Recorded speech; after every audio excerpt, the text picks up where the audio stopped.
Assalamualaikum warahmatullahi wabarakatuh. Salam rahayu, salam sehat selalu untuk kalian semua. Bertemu lagi bersama saya di channel TV Abah. Kali ini admin langsung berdiskusi dan mempelajari tentang pemikiran-pemikiran beliau. Saya mencoba membuat video ini pertama untuk pribadi saya belajar memahami dari setiap kajian-kajian beliau.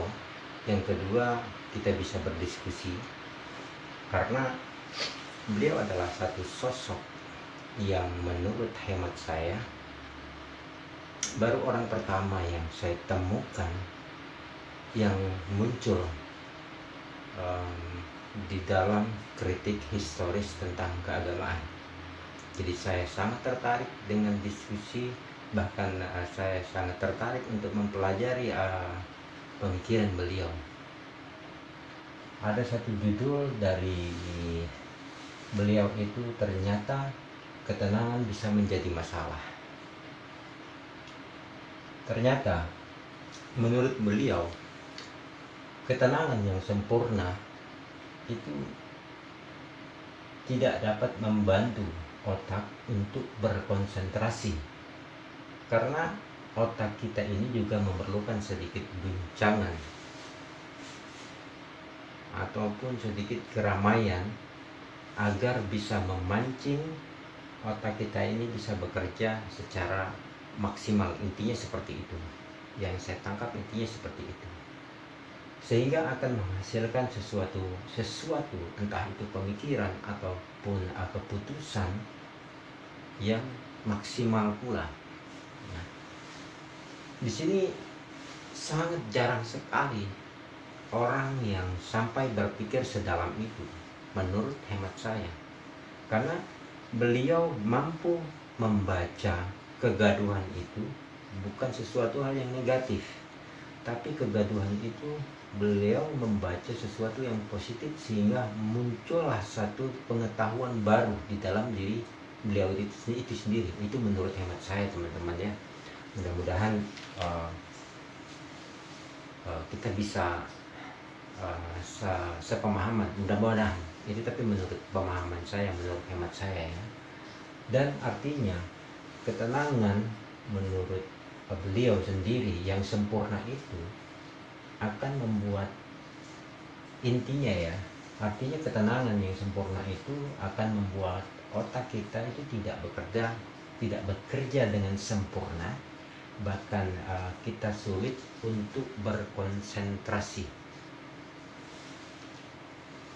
Dan beliau juga memberikan contoh, kalau seandainya ya, kita sholat dan kita lupa berapa rakaat sholat yang sudah kita kerjakan, sampai terkadang kita lupa apakah kita sudah membaca surat Al-Fatihah atau belum. Nah, itu kenapa dan apa penyebabnya? Jadi pemikiran ini menurut saya sangat halus dan sulit ditangkap secara umum, teman-teman. Itu menurut hemat saya. Makanya saya tertarik dengan pemikiran beliau, dengan ceramah-ceramah beliau. Mudah-mudahan kita bisa sama-sama saling belajar, saling mempelajari pemikiran beliau tersebut. Karena baru kali ini saya melihat suatu sosok yang muncul dengan kritik histori yang bisa dikatakan fenomenal. Di sini penyebabnya, kita kembali lagi. Jadi menurut hemat saya, kembali ini saya ringkas setiap kajian beliau, saya ambil ringkasan-ringkasan yang terpenting. Jadi kesimpulannya adalah otak kita ini sangat perlu, walaupun sedikit, yaitu yang namanya kegaduhan atau keguncangan ataupun keramaian, agar dapat memancing otak kita ini bisa bekerja dengan maksimal, sehingga bisa menghasilkan sesuatu yang sempurna.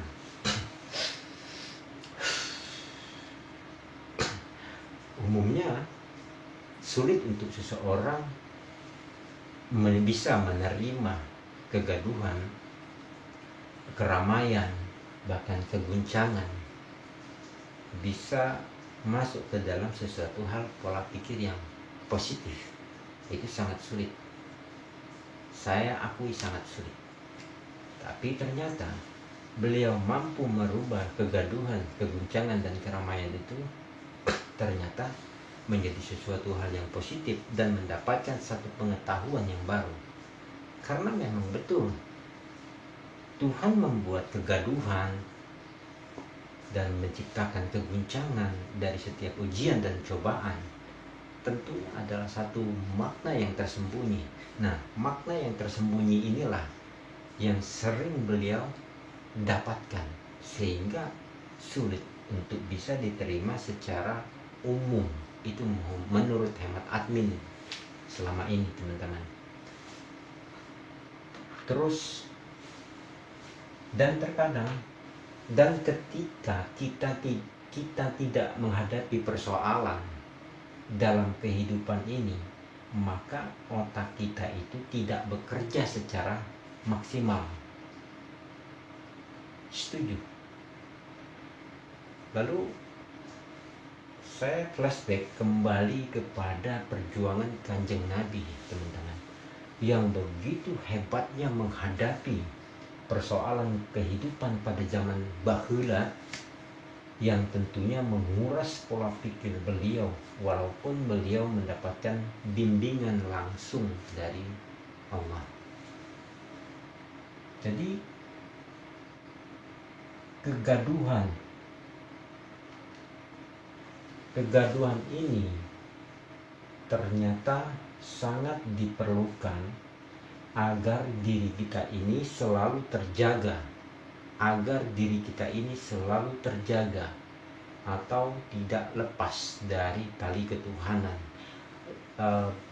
Ceramah beliau ini saya singkat dan saya pendapatkan sendiri, atau saya berikan pendapat sendiri, dan lalu saya ajak teman-teman untuk berdiskusi. Mudah-mudahan saya salah. Kembali lagi, teman-teman.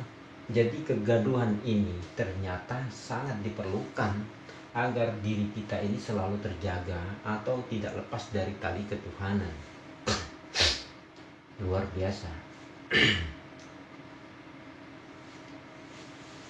Nah, beliau kasih contoh lagi yang lebih mengena menurut hemat saya dan lebih simpel atau sederhana, yaitu beliau mencontohkan kenapa di jalan tol itu ada polisi tidurnya. Karena agar para pengemudi tidak ngantuk atau tidak terlena dalam perjalanannya. Itu menurut hemat saya contoh yang sangat mengena dan sangat simpel atau sangat sederhana. Kenapa di jalan tol itu ada polisi tidur? Karena agar para pengemudi tidak ngantuk atau tidak terlena dalam perjalanannya. Begitupun dalam kehidupan kita sehari-hari, teman-teman. Itu untuk perluasannya. Bayangkan kalau jalan tol itu tidak ada polisi tidurnya atau benjolannya, bukan hal tidak mungkin, pasti sering terjadi tabrakan. Wong yang sudah ada benjolan-benjolan saja di jalan masih sering terjadi kecelakaan, apalagi yang tidak ada polisi tidurnya atau benjolannya, teman-teman. Nah, disinilah saya melihat begitu luar biasanya pengetahuan yang ada di dalam diri beliau, guru kita semua, yang mungkin hanya bisa ditangkap oleh sebagian orang. Kenapa seperti itu, teman-teman? Karena pengetahuannya memang cukup sangat dalam. Ceramahnya biasa, tapi maknanya itu yang luar biasa sebenarnya. Kita teruskan teman-teman. Kita teruskan. Di sini saya tulis di dalam ringkasan saya pribadi. Jadi orang yang dalam hidupnya mendapatkan banyak sekali kesulitan dan tantangan, maka itulah orang yang paling perkasa. Begitupun para nabi dan para wali terdahulu. Kenapa mereka bisa menjadi manusia yang perkasa? Karena banyak menghadapi kesulitan dan tantangan dalam hidupnya dibandingkan orang yang dalam hidupnya nyaman-nyaman saja. Tentunya sangat menguras ataupun sangat membuat pola pikir kita ini selalu aktif dalam berpikir. Dan kesimpulannya lagi, kalau kita diberi kesulitan, maka disitulah kita harus pandai bersyukur. Artinya orang yang diberikan kesulitan adalah orang yang sedang diberikan pelajaran oleh Allah, maka patutlah hati ini berucap alhamdulillah. Tapi bahasa ini kalau kita tangkap secara biasa-biasa saja, itu maka hasilnya juga akan biasa saja teman-teman.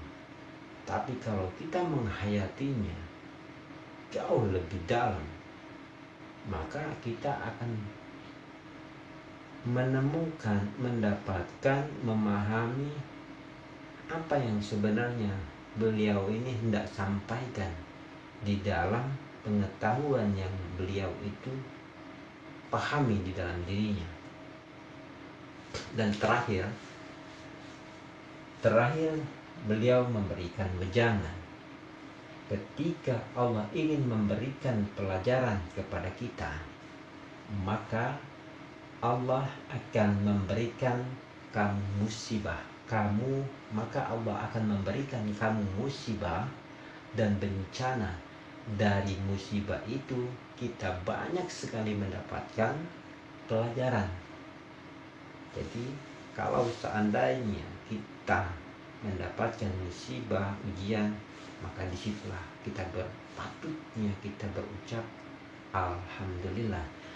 Tapi teman-teman, andaikan kita berpikir bahwasannya, memahami pada saat kita dalam keadaan nyaman, tenang-tenang saja, saya pribadi pun tentunya pasti akan terlena dalam segala hal. Wajar beliau memahami hal ini, melihat hal ini dengan fakta yang ada, bahwasannya Allah memang menciptakan ujian dan cobaan itu untuk agar otak kita bisa bekerja secara maksimal. Bekerja secara maksimal artinya adalah selalu ujung-ujungnya terikat dengan tali Allah, kembali kepada Allah. Dalam menyelesaikan masalah yang ada di musibah itu sendiri, tentunya kita terbimbing, hati kita terbimbing. Kalau di sekolah, menurut beliau, kita ini mendapatkan pelajaran dulu, baru diuji. Tapi kalau Allah itu selalu menguji dulu, baru kita mendapatkan pelajaran. Mungkin cukup sekian ringkasan ataupun diskusi saya, teman-teman. Saya akan membuat ringkasan pribadi ataupun pendapat pribadi ini, mudah-mudahan bisa menjadi satu pembelajaran untuk kita bersama. Mudah-mudahan. Mungkin cukup sampai di sini dulu teman-teman untuk episode pertama. Kita akan melanjutkan diskusi pembelajaran menghayati pemikiran beliau. Saya ucapkan banyak-banyak untuk teman-teman saya, subscriber saya yang sudah lama mengikuti di channelnya TP Aba. Mudah-mudahan kalian diberikan kesehatan selalu, diberikan suatu keberkahan selalu, dan tentunya diridhoi oleh Allah Subhanahu wa Ta'ala. Selamat menjalankan bulan puasa. Saya ucapkan untuk teman-teman semua di sana, Assalamualaikum warahmatullahi wabarakatuh. Terima kasih.